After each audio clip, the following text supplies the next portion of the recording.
Ladies and gentlemen, again let me say welcome to our home, and thank you for taking the time to be here. I'm well aware that whether you're here in person or through the medium of motion picture, that for most of you, it's not easy to fit meetings of this kind into your schedules. But the fact that you are here indicates that you do have an interest in the subject, and that means there's a tremendous obligation on my part to develop that subject with the kind of usable information that will make it worth your while. So in order not to waste any of your time, let's dispense with the usual preliminaries and get right down to the business at hand. The title of this presentation is More Deadly Than War, but the subject matter itself is revolution. We're going to examine in quite a bit of detail the communist theory and practice of revolution, particularly as applied to the United States. Now, this will not be something dreamed up out of thin air. This will be the strategy as taught by them and advocated by them in their own manuals, in their textbooks, and in their schools. Now, the organization of this material will lead to three rather startling conclusions. The first is that the communist program for revolution in America is divided into two phases, violent and nonviolent. The second conclusion is that the strategy for violent revolution calls for chaos, anarchy, mass confusion and panic among the people, a crisis in government, and then, out of the vacuum, the sudden seizure of power by communist-led guerrilla bands. The third conclusion is that the nonviolent phase of revolution actually is more important to the communists and more potentially dangerous to us. Now, the strategy for this phase calls for the gradual transition of our government into a communist regime, done peacefully and legally, but under the banner of socialism. This, then, is the outline of the material that lies ahead. So, let's start right at the beginning with conclusion number one, which is that the communist program for revolution in America is divided into two phases, violent and nonviolent. Now, a good place to begin is with this communist booklet entitled On the Nature of Revolution, the Marxist Theory of Social Change. It was written by Herbert Aptheker, one of the leading theoreticians of the Communist Party in this country. And on page 11, Aptheker says, "The equating of violence with the nature and process of revolution is not correct. Violence may or may not appear in such a process, and its presence or absence is not a determining feature of the definition." Now, this comes as quite a surprise to many of us because for years we've been used to thinking of communist revolutions only as those which involve the overthrow of governments by force and violence. Now, that entire phrase has been written and spoken so often as a single concept that many of us haven't even considered the possibility that the communists might have another approach to their goal, that they might overthrow the government without force and violence, that they might, in fact, plan to come to power through means that properly could be called peace and politics. Now, in order to go any further, it'll be necessary for us to define a few terms. When the communists speak of the two kinds of revolution, they don't come right out and say so in plain English. Of course not. You see, they claim to be practicing something called scientific Marxism, and so they have to dress up these crude concepts in elaborate phraseology. For instance, when the communists speak of violent revolution, they describe it as a war of national liberation. Now, the so-called theory behind this is that the people of the country marked for takeover supposedly are an oppressed people. They're dominated by an imperialistic foreign power that has colonized them and exploited them. And so the communists claim that it's their duty, their historic duty, to liberate them from the yoke of fascism or imperialism or colonialism or whatever. Now, naturally, the communist orientation of the movement is played down. They prefer to identify themselves usually as a People's Army of Liberation or a National Liberation Front. Of course, this is the kind of guerrilla warfare we've seen used in China, Algeria, Cuba, South Vietnam, and many other places around the world. But there are other phrases also used to describe the same process.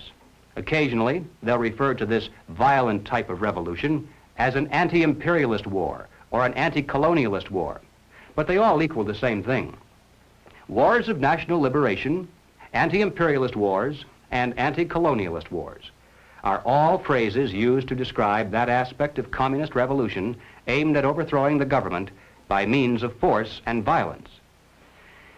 To describe their nonviolent revolution, the communists most often use the term proletarian revolution, but they also refer to it as the socialist revolution and sometimes as the anti-monopoly struggle.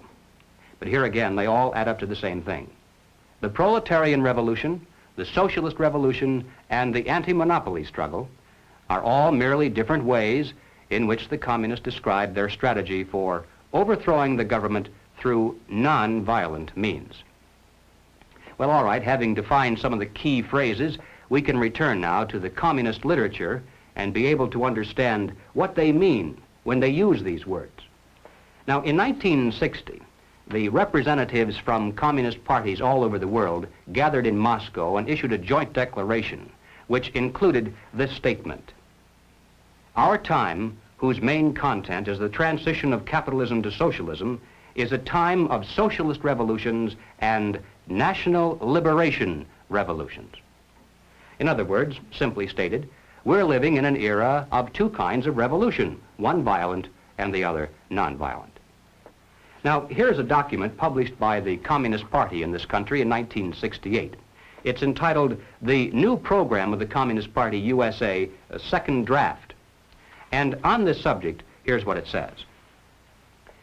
Contemporary revolutions bear two distinctive marks. They are socialist, they are anti-imperialist. More than 1 billion human beings are now embarked on socialist revolution. A larger number is in varying stages of revolution for national liberation. Well, in order to relate this general concept of two kinds of revolution to the specific application here in the United States, it'll be necessary for us to examine rather closely the communist position on what they describe as the Negro question. Now, basically summarized, the communist position on the Negro question is as follows. As early as 1928, the communists declared that the racial differences among our people constituted the weakest and most vulnerable point in our social fabric. By constantly probing and straining at this one spot, they calculated that eventually the cloth could be torn apart and that Americans could be divided, weakened, and perhaps even set against each other in open combat. They said in no unmistakable terms that the Negro people, because of their secondary social status and their predominant working class composition, offered greater revolutionary possibilities than any other cross-section of the population. To develop these possibilities, the communists proclaimed that the American Negro constituted a separate nation within a nation, a colony within the continental borders of the United States. The people of this nation were said to be oppressed and exploited by colonialist, imperialist, racist America. Consequently, the Communist Party called for their liberation, their right to self-determination, to break away from the United States and to set up their own nation within our borders. Now, to bring this about, of course, force and violence must be used. A war of national liberation must be fought. The territory designated for this nation to be liberated was the Black Belt in the South, those counties and states in which the Negro population was dominant. When established, the new nation was to have a Soviet-type government and be totally subservient to the Communist Party. But, and this is extremely important, the communists made it clear from the very beginning that they could never hope to capture all of the United States with a war of national liberation, only part of it. You see, elsewhere in the world, the segment of the population supposedly liberated by the communists has been a majority segment. The peasants in China, the Muslims in Algeria, all the people in Cuba. But in the United States, our Negro population is in the minority. And even if the communists should be successful in creating similar liberation movements among other segments of our people, as they're trying to do, for instance, among Mexican Americans, Puerto Ricans, and even American Indians, even if they should succeed and then amalgamate all of these together into one large liberation movement, it still adds up to a minority of the total population. And the communists are not stupid. They realize that revolution of force and violence dependent upon a minority is doomed to ultimate failure, except in those areas where they actually do constitute a majority. But they aren't going to settle for just part of the United States. They want all of it. And so they made it clear long ago that their violent war of national liberation must be secondary to the nonviolent proletarian revolution. To take the United States, all of the United States, it'll be necessary, they say, to involve white people as well as black, to create a broad coalition, a revolutionary link between the civil rights movement, organized labor, peace groups, student dissidents, and in general, to escalate the revolution in America from race war to class war. Now this, in a nutshell, is the communist position on the Negro question. Let's turn now to the record and see how the communists themselves explain it. Now, this communist booklet, entitled American Negro Problems, was published in 1928. It was written by John Pepper, alias Joseph Pogany. Now, Pogany was sent to this country as the personal envoy of Joseph Stalin, and his specific mission was to bring the American Communist Party into line with the policies and directives from Moscow, particularly with regard to the Negro question. And here is what Pogany said. The Communist Party of America, in its fight against imperialism, must recognize clearly the tremendous revolutionary possibilities of the liberation movement of the Negro people. It is the basic duty of the Communist Party to develop all revolutionary possibilities of the Negro race. The Black Belt in the South constitutes virtually a colony within the body of the United States of America. Self-determination means the right to establish their own state, to erect their own government if they choose to do so. The Communist Party of America must come out openly and unreservedly for the right of national self-determination for the Negroes. But it would be a major mistake to believe that there can be any other revolution in imperialist America than a proletarian revolution. Now let me repeat that last sentence, because it's the key to this entire presentation. It would be a major mistake to believe that there can be any other revolution in imperialist America than a proletarian revolution. Well, moving forward to the year 1935, we come to this communist booklet entitled The Negroes in a Soviet America, written by James Ford and James Allen. Beginning on page 24, the general strategy is laid out in rather graphic form. You see, there's a major heading here entitled The Negro and Revolution. Directly beneath this, there's a subheading entitled Two Revolutions in One. And then within this section, it says, the problem of Negro liberation has two aspects. We shall first consider each separately and then show how the solution for the first flows into the solution for the second. Now, the next subheading then is entitled The Rebellion of an Oppressed Nation. And the section that follows that describes the violent revolution that must be fought to liberate the Black Belt of the South. And then finally, over in the next page, there's another subheading entitled The Proletarian Revolution. And here we begin to get an idea finally of what this phase of the revolution is all about. It says, capitalism is decaying. It is an outworn system. Capitalism is based upon the private ownership of machines, factories, railroads, land, and all other means of production. Only one thing can do away with the basis for the existence of capitalism, the expropriation of the capitalists. And by the way, I'm sure you realize that everyone here, by communist definition at least, is a capitalist. So you should feel good to know that there are those who are planning your expropriation someday. In order to expropriate the capitalists, the workers first need to discard the existing government machinery and to institute a working class government. Under this new workers' government, the building of socialism begins.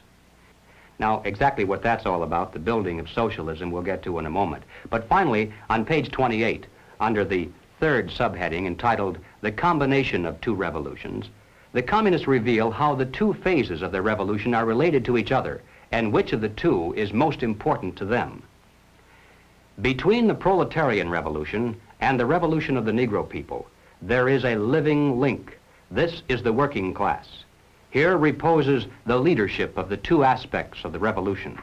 But the Negro communist is first and foremost the exponent of the proletarian revolution. Well, 1935 is a long time ago, and sometimes we hear it said that the communists have since abandoned this concept.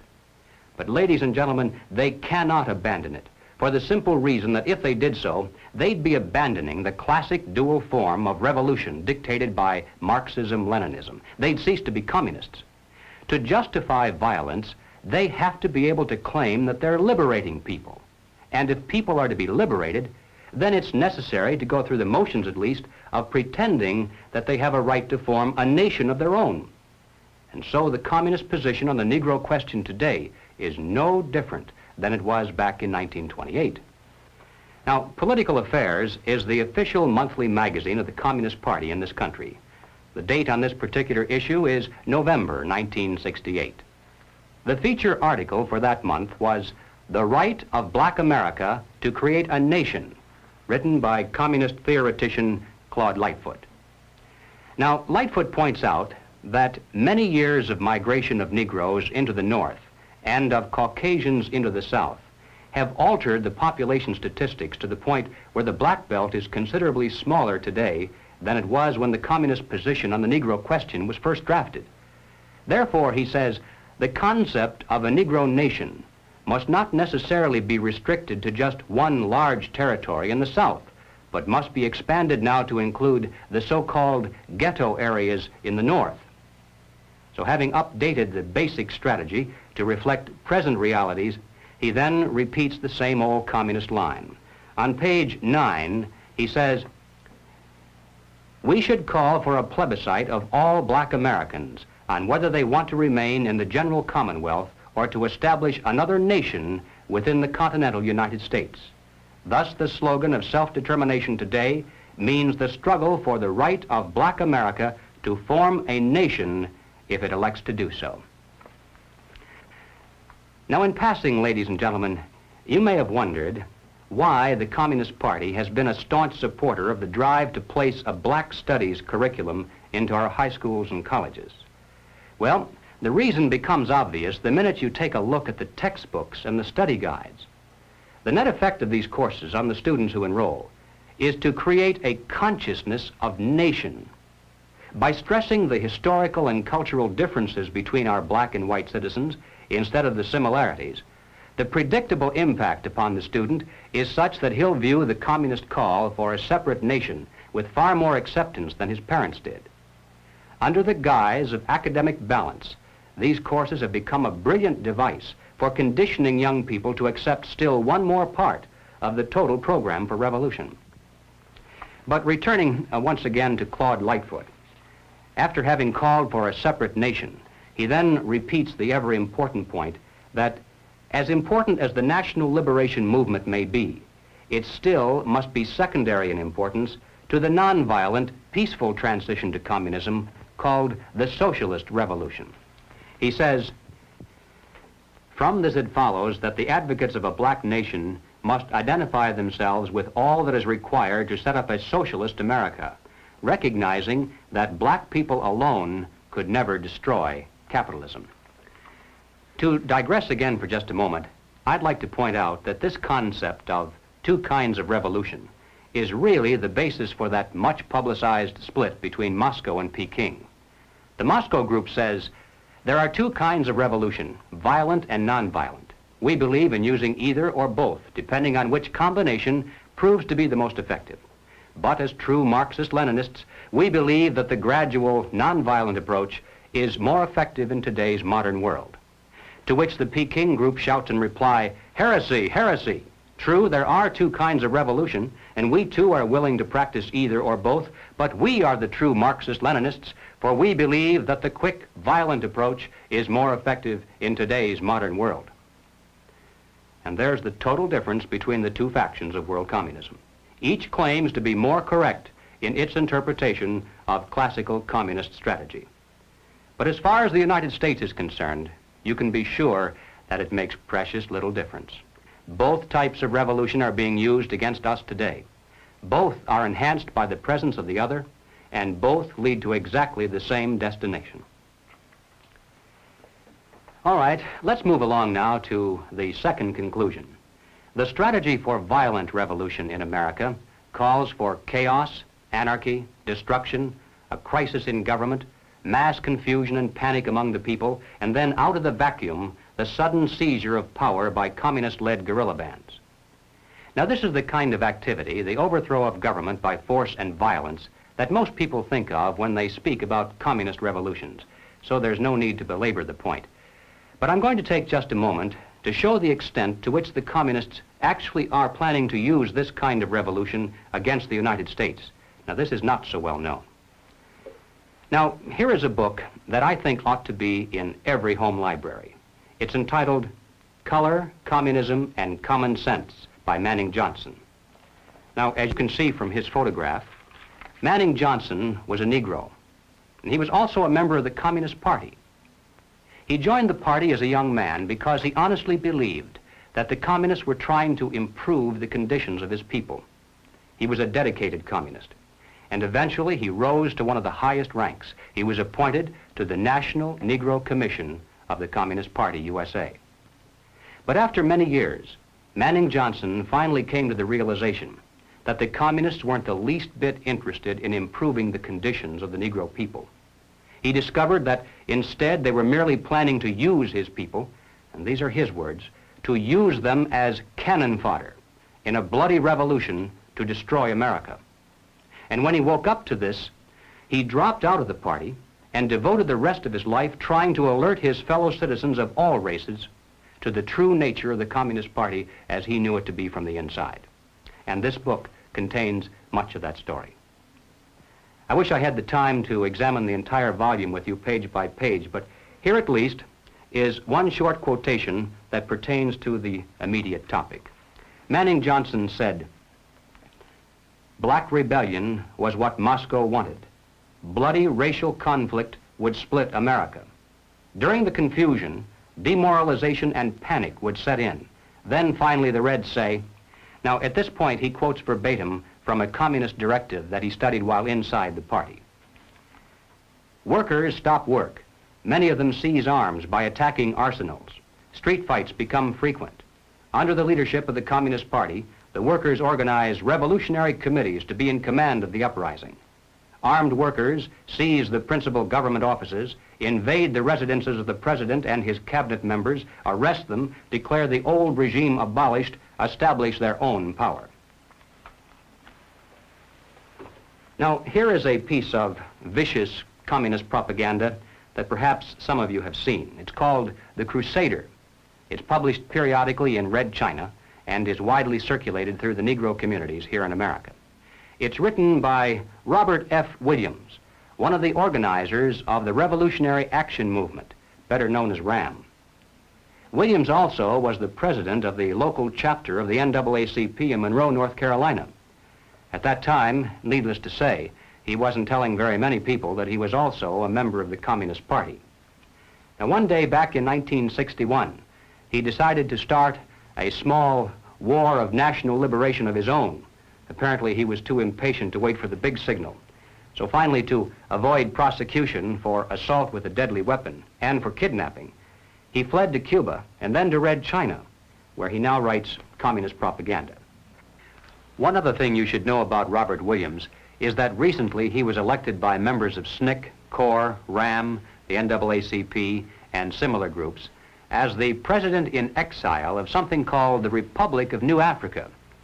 Following the communist line in every detail, these men claim that they're the representatives of a new government and a new nation within the continental borders of the United States. They issued a demand to the State Department that a large segment of land be turned over to them as their rightful territory. The proclamation said that they're now prepared to negotiate in good faith the peaceful transfer to them of the southern portion of the United States. The implication being, of course, that if they don't get it peacefully, then they'll just have to take it by force and violence. Already, the Republic of New Africa has established a central headquarters in Mississippi, and its leaders in the north are actively recruiting a Black Panther guerrilla force and what they call a Revolutionary Freedom Corps, the RFC, from among black militant students to act as organizers and to set up local provisional governments, as they call them, in the so-called ghetto areas. But the reason I've mentioned all this is merely to introduce properly one Robert F. Williams, the president in exile of this Republic of New Africa and the author of The Crusader. Now here is what Robert Williams says. The lifeblood of U.S. capitalism is its productive capacity and its extensive commerce. If these two factors were to become paralyzed and rendered sterile, the orderly function of the government establishment would degenerate into a state of chaos, and the superstructure of the system would collapse. The more automated a society is, the more vulnerable it is to forces of calamity. What would highly mechanized America be without electrical power? What would it be without modern transportation? What would it be without its industrial capacity?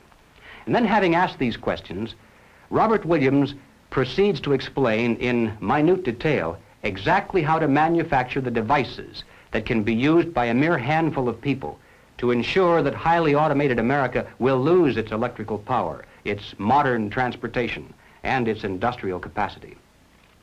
I can assure you, ladies and gentlemen, that less than a dozen people, if they know what they're doing, can reduce any of our major cities into a helpless, seething mass of confusion, panic, and death.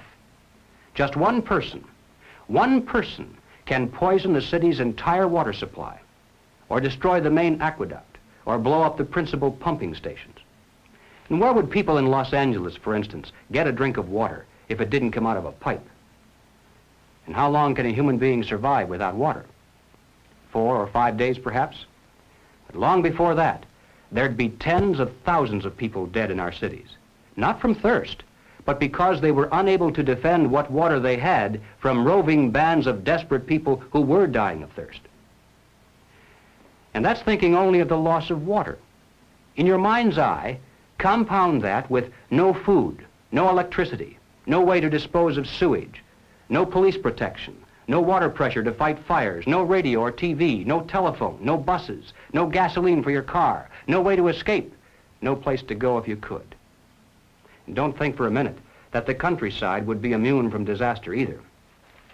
In this issue of The Crusader, the communists call not only for extensive chaos within the cities, but for putting to the torch every village, every forest, every field, and every barn. The plan is for raging fires from one city to the next. The reason? Well, first, there's the value of sheer destruction. Secondly, it would force us to deploy our defenses and rescue units over the widest possible area. The communists point out that as long as our police and National Guard remain concentrated, they're invincible. But if they can be forced to spread out over the entire city and into the countryside as well, then they can be picked off from ambush one by one. And the third value of massive fire to the communists is psychological. The average American, they say, soft and decadent, when he sees billows of black smoke rising from one horizon to the other, when at night the only light he has to see by is the flickering red from flames leaping into the sky, he'll become paralyzed with fear and panic. He'll run away and hide and do nothing to interfere with the guerrilla bands as they strike at the community's power centers. The Crusader explains how to set up sniper units in crowded metropolitan areas, how to manufacture jumbo Molotov cocktails, the gallon jug size, and how to mix the gasoline with certain ingredients to make it burn like napalm, how to pour gasoline into utility manholes in the streets to set fire to the main telephone cables, how to put sulfur tips from matches into air conditioning units and blow up large buildings, how to ignite gas mains and oil storage tanks.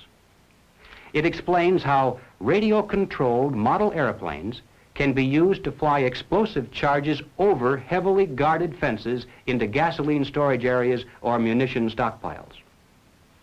It even calls for infiltration into the National Guard units, revolutionaries posing as non-militants for the purpose of getting free military training and for gaining access to critical military supplies and heavy weapons.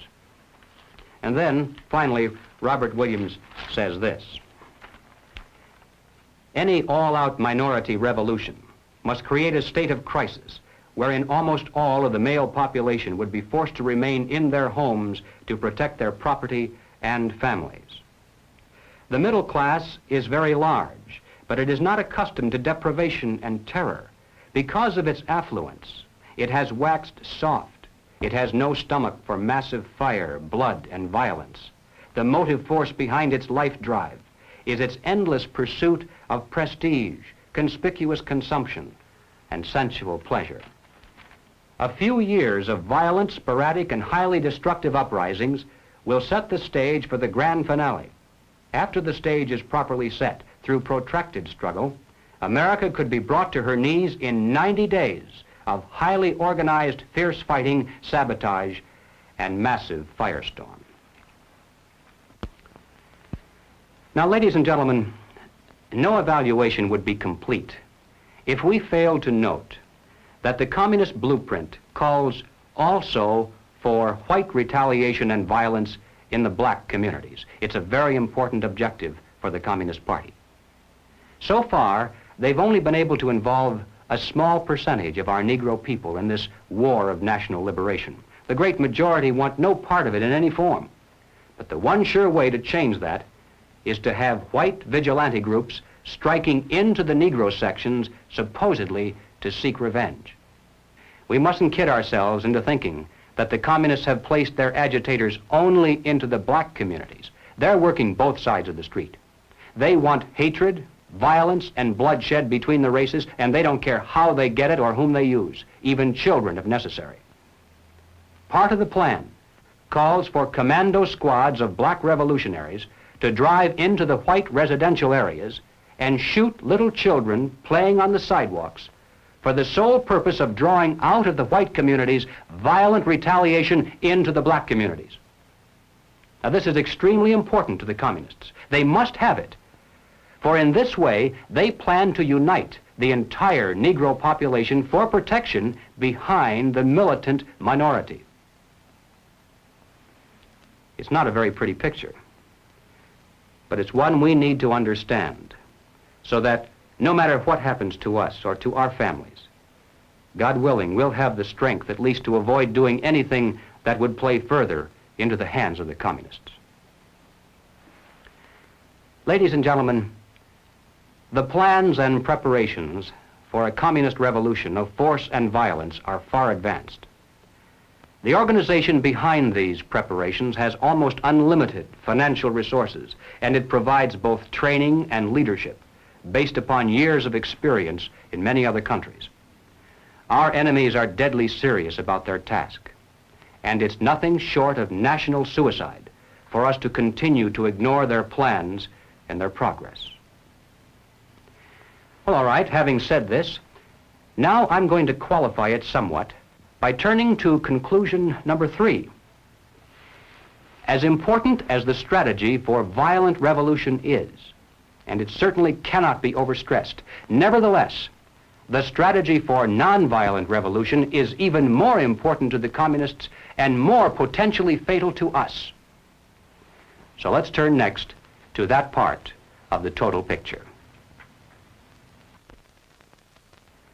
Ladies and gentlemen, as pointed out previously, the communists can never hope to come to power over the entire United States through a so-called war of national liberation of a minority population. They can capture a large portion of it, and they can create an awful lot of chaos and destruction everywhere else. But to take the country as a whole will require an entirely different approach. The violent revolution becomes of primary value to the communists to the extent to which it can be used to condition the masses psychologically to accept the nonviolent revolution, which is offered supposedly as the only alternative.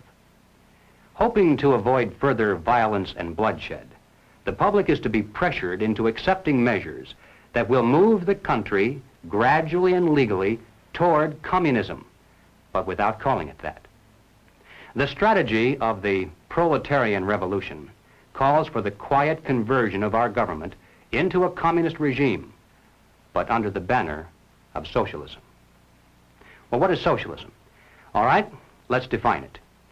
According to the dictionary, socialism is a political concept based upon the principle of government ownership and control of property, the means of production, and the avenues of commerce. But the important thing, as far as this presentation is concerned, is how do the communists define it? And this is where many people are surprised to learn that the communists have an entirely different meaning for the word socialism than the average American has. Did you know that there isn't a single communist country in existence anywhere on earth? That's right, not one. Russia isn't a communist country. Red China isn't. Cuba certainly isn't. These are socialist lands. That's how communist leaders always describe them.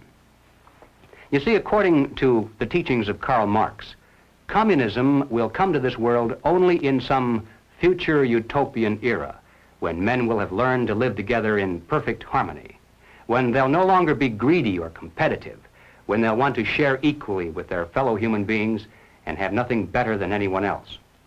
When this comes to pass, there'll no longer be any need for police or for government of any kind. And then, he said, the state will wither away. When that happens, said Marx, it will be communism. In the meantime, comrades, whenever we come to power, we shall call it socialism. So the next time you hear a communist spokesman stand before a college audience or a TV camera and say innocently that all the communists are doing here in America is working for socialism, you must understand what he means by that word. What he's really saying is all the communists are doing is trying to bring to America exactly the same thing they now have in the Soviet Union and Red China. Now, they can call that socialism if they want to, but most Americans, I think, would describe that over there as communism. The new program of the Communist Party on this subject has this to say. The term socialism describes but the first stage of a new society that in its full development is called communism. Socialism is a transitional stage. Well, the important question, though, is why do the communists promote socialism? Is it merely because they honestly believe that it's a necessary transitional stage to some higher, more perfect form of society?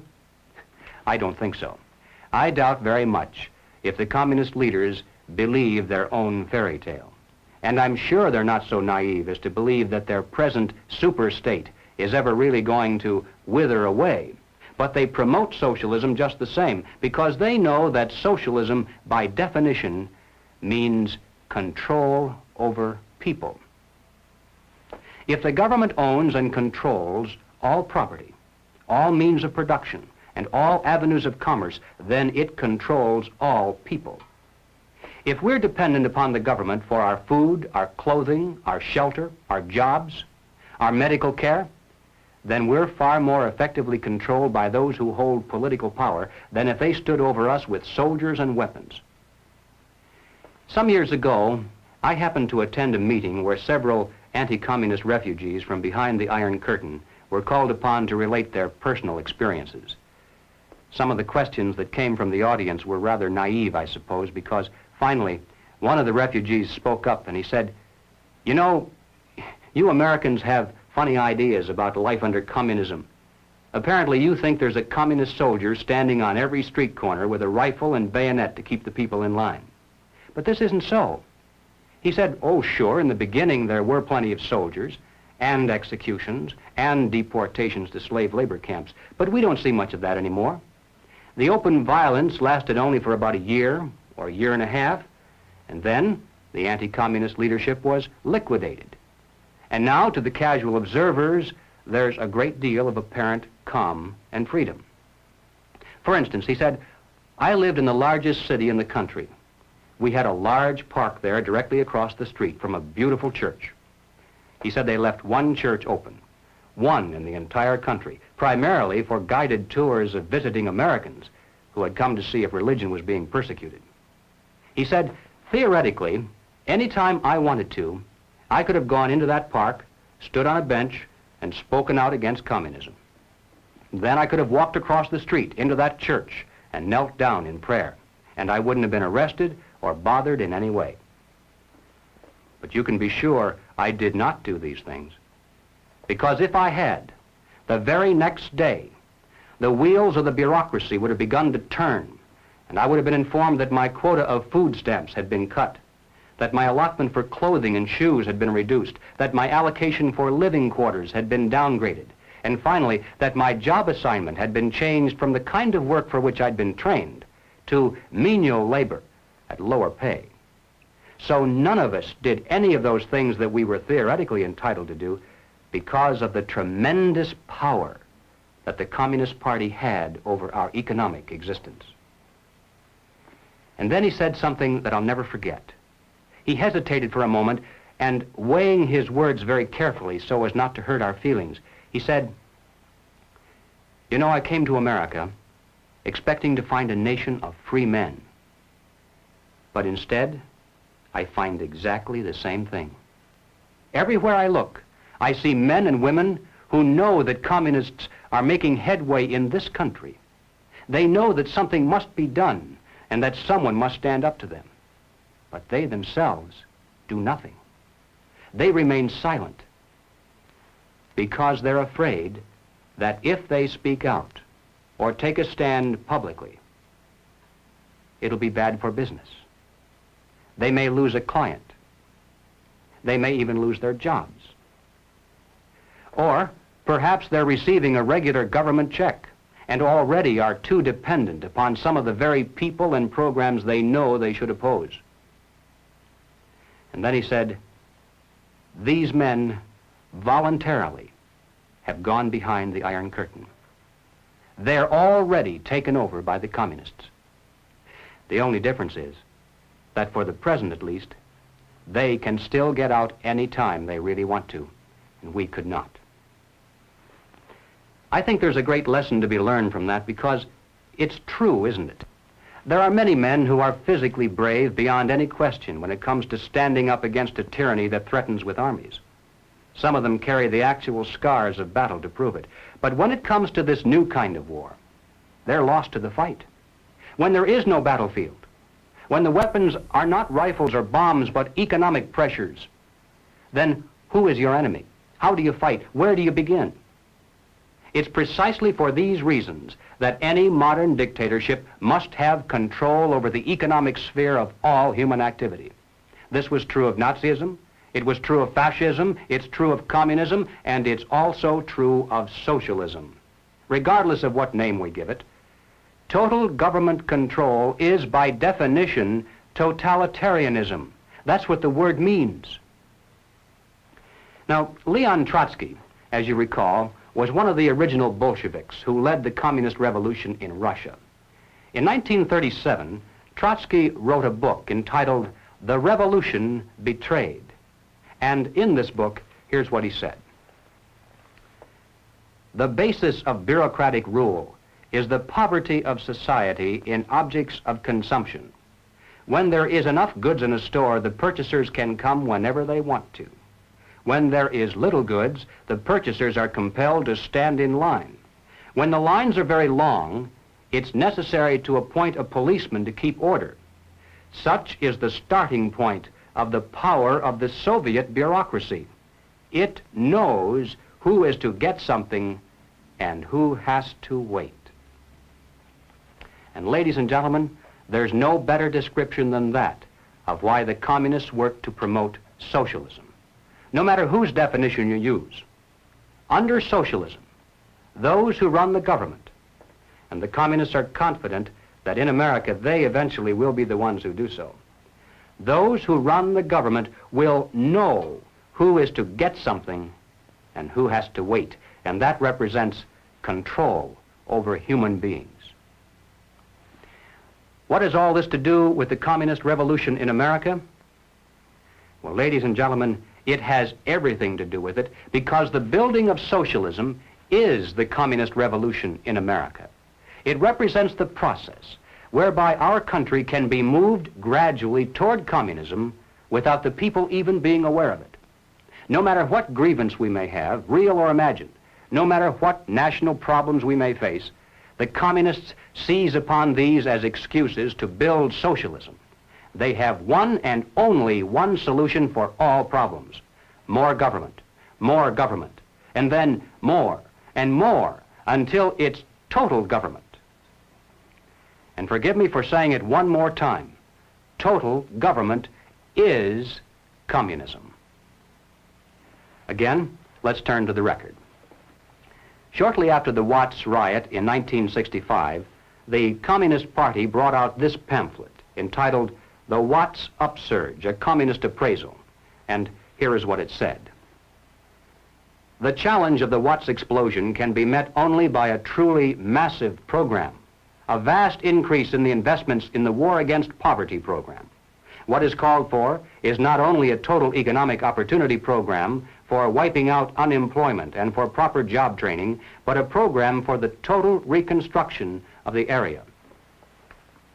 Now, the People's World, the official West Coast newspaper of the Communist Party, in its August 28, 1965 issue, ran this rather interesting editorial. What is needed now is an effort that begins to approximate the magnitude of the problem. As a minimum, such a program should demand massive emergency action by the federal government. Well, then, 6 months later, after this particular article, the Communist Party came out with this. It's called The New Program of the Communist Party, but this was the first draft, published in 1966. And here's what it said. We favor full use of federal powers to achieve these objectives. Now, as I read this, listen carefully to see if it doesn't sound familiar, perhaps like something you've heard from more respectable sources. Government assumption of responsibility for assuring a guaranteed annual wage. Complete cradle-to-the-grave social insurance coverage, including all medical care. Equal educational opportunities for all, with acceptance of the principle of student stipends. A national reconstruction plan to end ghettos and slums and provide the nation with a modern rapid transit system operated as a public service. And passage of a National Youth Act that will ensure education, vocational training, and employment at decent wages for the younger generation. Does that sound familiar? Well, ladies and gentlemen, if it reminds you somewhat of the Great Society, it's because it is the Great Society, lock, stock, and barrel. Gus Hall, head of the Communist Party, explained it this way. This is the January 24th, 1965 issue of The Worker, and Gus Hall said, "The communist attitude toward the Great Society can be summarized in an old saying that two men sleeping in the same bed can have different dreams. We communists support every measure of the Great Society concept because we dream of socialism." And when you recall what Gus Hall means when he says socialism, then you realize that the communists support the welfare programs of the Great Society, the New Deal, the New Frontier, or whatever they decide to call it in the future, because they dream of bringing communism to America through these programs. The next question of importance is, how do the communists promote socialism? Certainly it takes far more than a mere declaration of intent, more than writing a few books. How can they bring it off, especially when there are so few of them? How can they manipulate the vast majority into accepting socialism when they really don't want it? Well, here again we find that they have a plan. The strategy is precise and well tested. It's called revolutionary parliamentarianism. Now, the general strategy employed is a political pincers movement, and these are the terms the communists use to describe it. A pincers movement applying political pressure from above and from below. Now, when they talk about pressure from above, they mean using their people and their influence within the very government marked for takeover to bring forward official recommendations for legislation. These come from the highest possible levels and carry the full prestige of the government itself. The recommendations, of course, are offered supposedly as solutions to national problems, but when passed into law, their only real effect is to vastly increase the power of government and to move the country that much closer toward the ultimate goal. The pressure from below, then, involves using their influence over the various mass membership organizations of the country to create the appearance of great popular support for these recommendations. Of course, the members of those organizations must never suspect that they're being used to promote the communist program. Now, the silent majority, the average person with no particular axe to grind, is caught right in the middle. He looks above and sees highly respected spokesmen for government calling for socialist legislation. He looks below and sees mobs of demonstrators shouting for the same thing. He says to himself, has everyone gone crazy, or is it me? Now, he's still in the majority, of course, but he doesn't know it. He thinks he's helplessly outnumbered, and he bows to what he thinks is the democratic will of the majority. All that remains, then, is for the duly elected legislators to place their own careers and political expediency above the best interests of the nation, to yield to this political pressure and pass the legislation into law. Then the whole process starts all over again with new recommendations from above, new demands from below, and finally, new capitulation in the halls of Congress. In this way, the nation can move to the left in giant strides until the ultimate goal of communism itself is reached entirely legally through the constitutional process and in the name of the nation. Now, this government pamphlet entitled "The New Role of National Legislative Bodies in the Communist Conspiracy" is a reprint of 2 chapters taken from a communist textbook used in Czechoslovakia. It was written by Jan Kozak, the historian and theoretician of the Czechoslovakian Communist Party. This is one of the manuals used to teach communist cadre how the tactic of revolutionary parliamentarianism was used successfully in Czechoslovakia and how it might be applied to other countries as well. So, as I read this, even though Kozak is speaking of how they did it in Czechoslovakia, think in terms of how the same strategy might be used, or perhaps is being used, right here in America. Kozak said, "The pressure from above successfully employed by our workers' class was the use made of the organs holding powers, the government, parliament, national committees, for bringing about a wide popularization of revolutionary demands and slogans. The fact that such demands and recommendations emanated directly from the highest state organs had a strong influence on their popularization.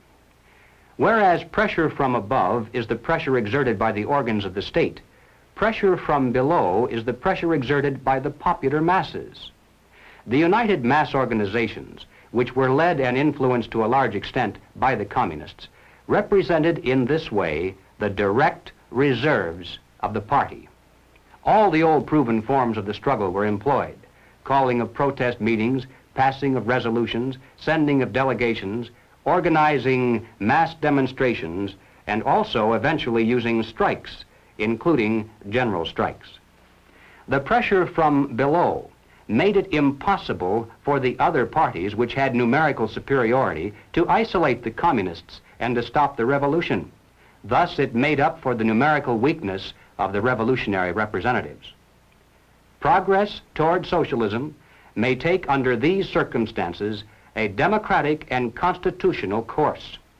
All the changes which in their entirety represent a revolutionary transformation of the capitalist society into a socialist one will proceed absolutely legally and in the name of the nation."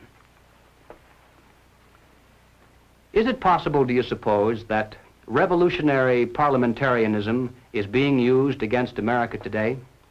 Is there any evidence of this kind of pressure from above? Well, ladies and gentlemen, all you have to do to answer that question is read some of the official reports and recommendations that have been pouring out in a steady stream for years from the bureaus, special agencies, and commissions of the federal government. Consider, for example, just those reports issued by the various President's Commissions. The President's Commission on Automation, the President's Commission on Crime, the President's Commission on Civil Rights, to name just a few. Now, this is perhaps the most classic recent example. It's the report of the President's National Advisory Commission on Civil Disorders, better known as the Kerner Report, released to the public in March of 1968. Have you read this? It's incredible. The list of recommendations supposedly to remove the causes of civil disorders in America reads almost identical to the new program of the Communist Party.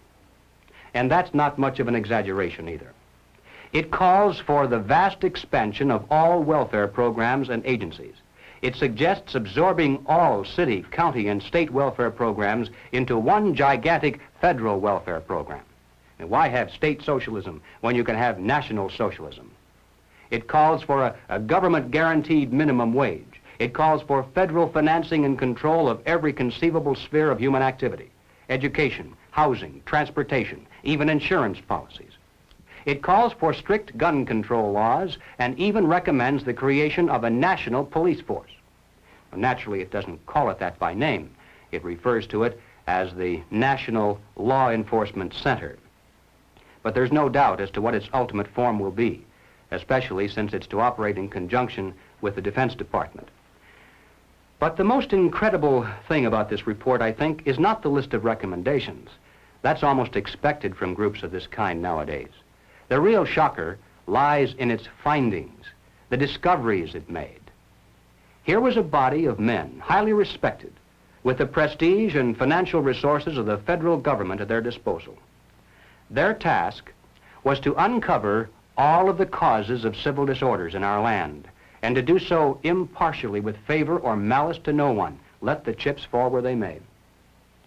Now, would you suppose that the Communist Party played some tiny, microscopic role in the riots, the campus disorders, the assaults against police? Well, you're mistaken.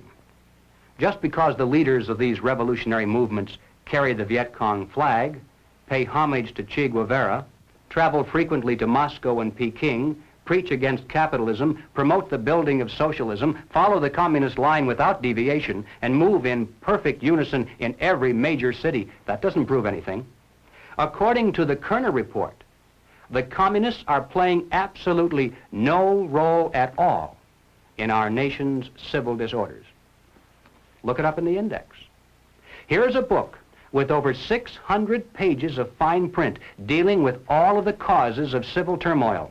And the words communism or communist aren't found even once. Not even to say that they looked into it and found it not to be an important factor, which is the expected cliche today. Apparently, the internal threat of communism is no longer even worth looking into. But what about the other half of the pincers? Is there any evidence of pressure from below?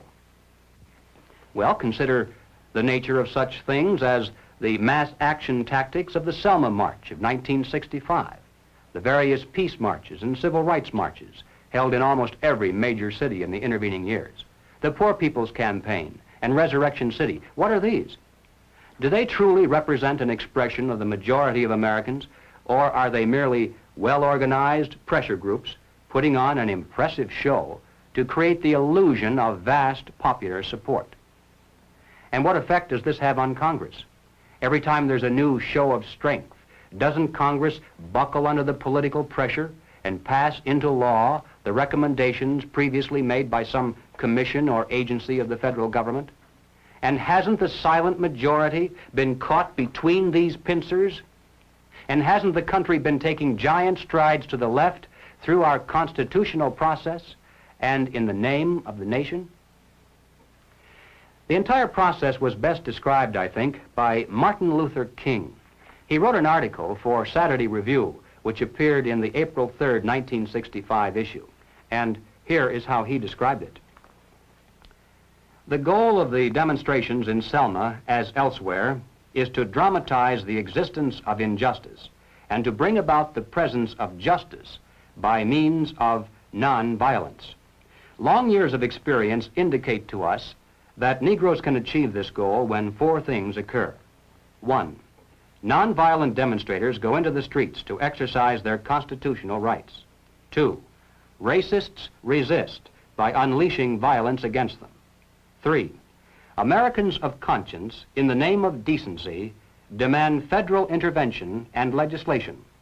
And four, the administration, under mass pressure, initiates measures of immediate intervention and remedial legislation.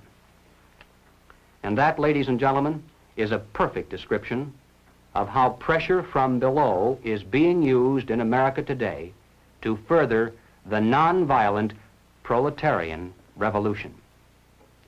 You know, it always bothers me when I have to agree with the communists.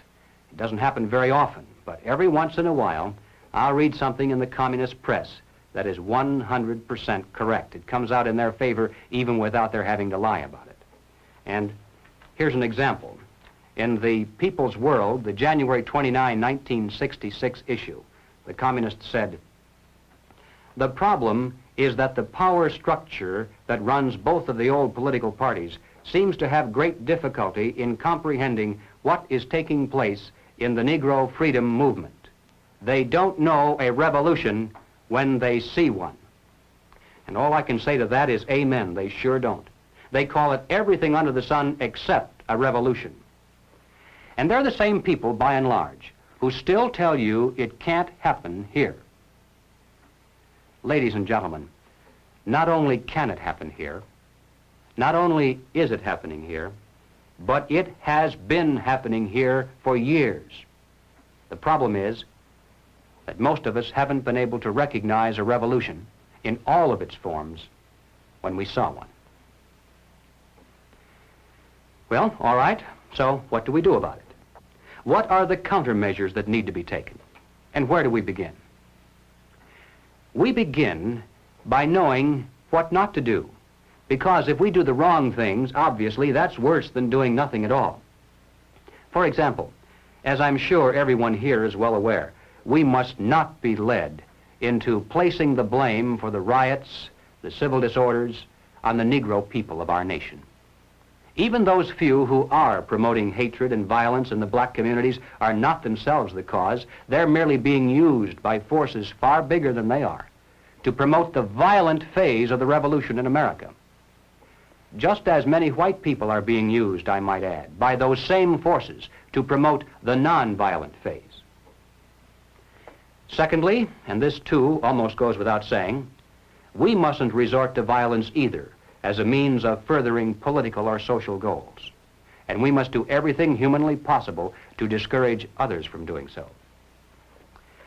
Third, we must not be fooled into thinking that the causes of our civil turmoil are such things as poverty, poor housing, lack of education, and similar social or economic factors.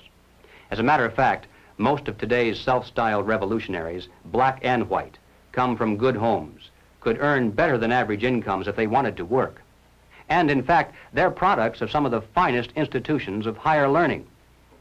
We shouldn't be indifferent to the social and economic conditions of those in need, and we should do all we can within the concepts of economic and political freedom to improve those conditions. But let's not kid ourselves into thinking that these are the causes of our national problems today. Fourth, we must not look to the expansion of government and government programs as the solution. As I hope I've made it clear by now, this is exactly what the communists want us to do, because it's the very process whereby they hope to come to power in this country through nonviolent means. These are the things we must not do. What then does that leave on the positive side? Well, first of all, and perhaps most obvious of all, we must support our local police. But that means a lot more than just putting a bumper sticker on the car. It means taking an active interest in civic affairs to ensure that the police aren't saddled with so-called civilian review boards. Nothing can be quite so damaging to police morale and efficiency as converting every arrest into a trial of the policeman instead of the criminal. To support your local police also means making sure they remain independent of control from Washington. And don't forget, whatever the federal government finances today, it shall control tomorrow. Next on the list, we must recapture the American faith in the free enterprise system. Capitalism has become almost a dirty word in some places, mainly because its defenders were busy enjoying the fruits of capitalism while its enemies were busy writing books and giving lectures. Consequently, capitalism has retreated steadily before the onslaught of socialism and now is struggling for its very existence. Young and old, we must become students again and study the theories of Madison and Jefferson, Bastiat and von Mises, just as intently as our enemies pursue the pages of Marx and Lenin, Galbraith and Keynes. Not only must we become grounded in theory, but we must become advocates and spokesmen as well. We must know what we stand for as well as what we oppose. Next, and this is probably the most difficult task of all, we must carry this message regarding the dual nature of communist revolution to our friends, our neighbors, our business associates, and everyone who will listen. Now, this is hard by and large because people don't want to hear it. It's bad news. It spoils the party. But you know, I think it's about time we began to worry less about spoiling the party and more about preserving the system that makes the parties possible. And that means accepting our personal responsibility to do everything we humanly can do to carry the truth about civil turmoil to every man, woman, and child in America. Now, ladies and gentlemen, none of these proposals will produce results, and nothing else you may suggest will do so either, unless and until we get right down to the heart of the problem, the life force of the revolution itself. We must discover the identity of those individuals, both above and below, who consciously are furthering the communist program for revolution, and then remove them from their positions of trust and leadership. Anything less than that will be totally futile, because we'll merely be running around trying to put out 1 or 2 fires over here, while they're busy setting 10 new ones over there. Now, of course, the minute you begin to think along these lines, you'll become the target of a whole barrage of attacks. You'll be called a witch hunter, a McCarthyite, a right-wing extremist, and other delicate phrases that are well designed to intimidate the average person into silence. If that doesn't work, then you'll be called a fascist, or at least a dictator, because supposedly you want to deny basic constitutional freedoms to a small group of Americans just because they happen to hold political views that are different from yours. How many times have you heard that? And you know, at first it sounds almost convincing, but the argument is a trap. And the bait inside that trap is the hidden assertion that the Communist Party is merely a political party. Now, if it were a political party and that's all, then of course we would have to grant them all the same constitutional rights and immunities as other loyal American citizens. But if the Communist Party is not a political party, if it is in fact a supranational organization dedicated to world conquest, if in addition to political means it also uses military means, economic means, propaganda means, bribery, blackmail, treason, murder, and any other means that suit its purposes, then its members are not political by nature, are not loyal to the United States, and have no legal or moral claim to constitutional liberties. There's no such thing as absolute freedom. For every liberty, an equal and opposite restraint is required. For example, in order for us to enjoy freedom of speech, it's necessary to deny others the freedom to come in here and break up this meeting. The logic of liberty is that it must stop short of the liberty to destroy itself. And if we're to preserve the freedoms we cherish in this land, then we mustn't be tricked by clever propagandists into giving the Communist Party the freedom it seeks to destroy freedom for us all. Well, now, ladies and gentlemen, I'm going to close this presentation with two observations that I know you may not want to hear, but they must be made nevertheless. The first is that this struggle in which we're now engaged, in a very real sense, is more deadly than war. Call it what you will, Cold War, revolution, struggle, whatever. The present stakes are higher than in any other war we've ever known. After all, why do we dread war? Well, there are three reasons: death, destruction, and human suffering. But ladies and gentlemen, if communism should ever come to America, we'll face more death, destruction, and human suffering than any people in history has ever faced at the hands of their invading conquerors. And it would make no difference whether the road to communism were traveled violently or non-violently. The so-called expropriation of the capitalists that would lie at the end of that road would constitute one of the greatest bloodbaths of history. Now, the second observation is related to the first. It is simply that we have now passed the point of painless solutions and parlor patriotism. There was a time, and not too long ago, I think, when we could have pulled ourselves out of this without too great a sacrifice on the part of anyone. All that would have been necessary would have been for us to take an interest in the domestic affairs of our nation and to insist that our elected representatives merely enforce the laws that were then on the books to protect us from internal subversion and to keep the enemy outside the gates. But we didn't. Instead, we slept. And one by one, those laws were stricken down by the Supreme Court. Congress failed to repair the damage, and our defenses are no more. Now the enemy is inside our gates. He is on our streets. He is in our halls of Parliament. And now there is hell to pay. Our enemy is not going to leave quietly just because we suddenly discover him and ask him to go. Hardly. The nature of tyranny is such that, like the barb on an arrow, it goes in easily. But the price of pulling it out is a piece of flesh. Now let me be more specific.